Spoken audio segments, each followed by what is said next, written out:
एक बार गौतम बुद्ध सिसवा वन में प्रण शैया पर विराजमान थे कि हस्तक आल्बक नामक एक शिष्य ने वहां आकर उनसे पूछा, भंते कल आप सुखपूर्वक सोए ही होंगे। गौतम बुद्ध बोले, हाँ कुमार, कल मैं सुख की नींद सोया।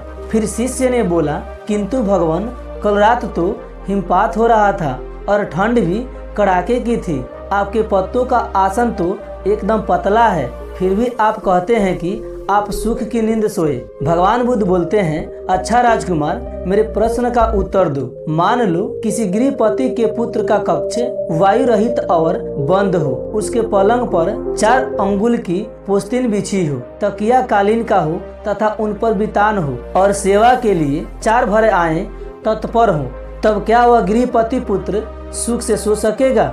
शिष्य बोला, हाँ भंते, इतनी सुख सुविधाएं होने पर भला वह सुख से क्यों नहीं सोएगा? उसे सुख की नींद ही आएगी। गौतम बुद्ध बोले, किंतु कुमार, यदि उस गृहपति पुत्र को रोग से उत्पन्न होने वाला शारीरिक या मानसिक कष्ट हो तो क्या वह सुख से सोएगा?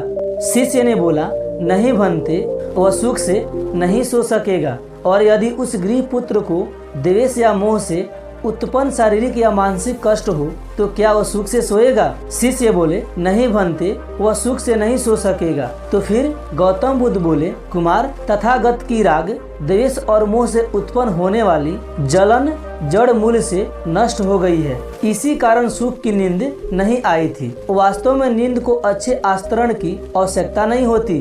तुमने यह तो सुना ही होगा कि सूली के ऊपर भी अच्छी नींद आ जाती है। सुखद नींद के लिए चित्त का शांत होना परम आवश्यक है, और यदि सुखद आस्तरण हो तब तो बात ही क्या, सुखद नींद के लिए वह निश्चय ही सहायक होगा। एक बार गौतम बुद्ध से अभय राजकुमार ने प्रश्न किया कि क्या श्रमण गौतम कभी कठोर वचन कहते हैं? उसने सोच रखा था कि नहीं कहने पर वह बताएगा।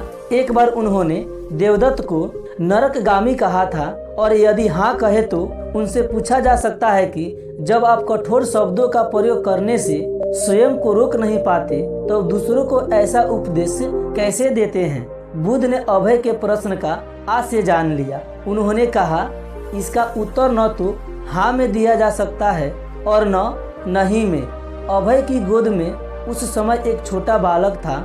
उसकी ओर इशारा करते हुए बुद्ध ने पूछा, राजकुमार, यदि दाई के अनजाने में यह बालक अपने मुख में काठ का टुकड़ा डाल ले तब तुम क्या करोगे?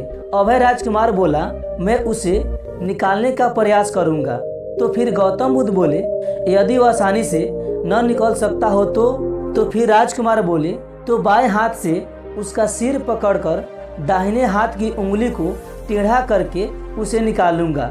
फिर गौतम बुद्ध बोले, यदि खून निकलने लगे तो राजकुमार बोले, तो भी मेरा यही प्रयास रहेगा कि वह काठ का टुकड़ा किसी न किसी तरह बाहर निकल आए। तो फिर गौतम बुद्ध बोले, ऐसा क्यों? फिर राजकुमार बोले, इसलिए कि भंते, इसके प्रति मेरे मन में अनुकंपा है। तो फिर गौतम बुद्ध बोले, राजकुमार, ठीक इसी तरह तथागत जिस वचन के बारे में जानते हैं कि यह मिथ्या या अनर्थकारी है और उससे दूसरे के हृदय को ठेस पहुंचती है, तब उसका वे कभी उच्चारण नहीं करते। पर इसी तरह जो वचन उन्हें सत्य और हितकारी प्रतीत होते हैं तथा दूसरों को प्रिय लगते हैं, उनका वे सदैव उच्चारण करते हैं। इसका कारण यही है कि तथागत के मन में सभी प्राणियों के प्रति अनुकंपा है। दोस्तों, मेरा वीडियो अच्छा लगा हो तो चैनल को सब्सक्राइब जरूर करना और बेल आइकन को जरूर दबाना। मिलते हैं नेक्स्ट वीडियो में एक नई कहानी के साथ। तब तक जय हिंद, जय भारत।